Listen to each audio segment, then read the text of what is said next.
Bölgemizde özellikle yaz aylarında hava sıcaklıklarının aşırı yükselmesi insanları serinlemek için su kenarlarına yönlendiriyor.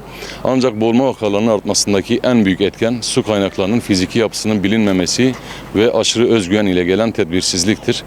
Dicle Nehri gibi akarsular dışarıdan sakin görünse de alt akıntıları, ani derinleşen yapıları ve girdaplarıyla yani anaforlarıyla havuz ya da denizlerden çok daha farklı ve tehlikeli bir karaktere sahiptir. En riskli alanlar neresi diye soracak olursanız, yani nehir ve akarsuların her noktası yüzmek için güvenli değildir. Özellikle iki bölge hayati risk taşıyor. Köprü altları ve eski kayalık formasyonlar. Bu bölgede dışarıdan ne kadar durağan görünürse de görünsün bu köprü altları dediğimiz, kayalık formasyonlar dediğimiz Dicle Nehri olsun, farklı akarsular olsun, ne kadar durağan görünürse de görünsün, suyun altında yaklaşık genelde 15-20 metre derinliklere sahiptir. Bu derinlik hem su sıcaklığının aniden düşerek kramplara yol açmasına hem de ciddi bir dip akıntısı yaratıyor. Çocuklar su kenarındayken bir saniye bile göz ardı edilmemelidir.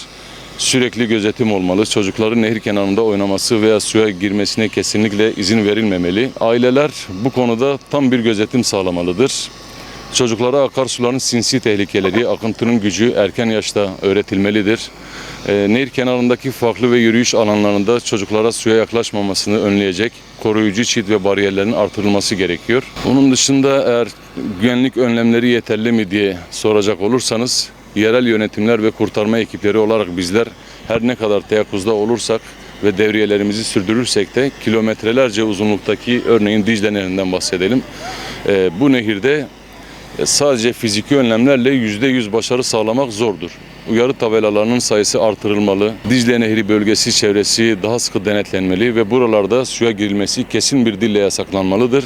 En etkili güvenlik önlemi vatandaşın kendi canını tehlikeye atmamasıdır. Bilinçlendirme nasıl artırılır diye soracak olursanız, sosyal medya ve görsel uyarılar, okul eğitimi ve cami ve muhtarlık duyuruları burada çok önemli. Sosyal medya ve görsel uyarılar gençlerin ve çocukların dikkatini çekmek için nehrin altındaki tehlikeleri, akıntı, derinlik, girdap, anaforlar yani gösteren kısa videolar ve görsel içerikler sosyal medyada yaygınlaştırılmalıdır.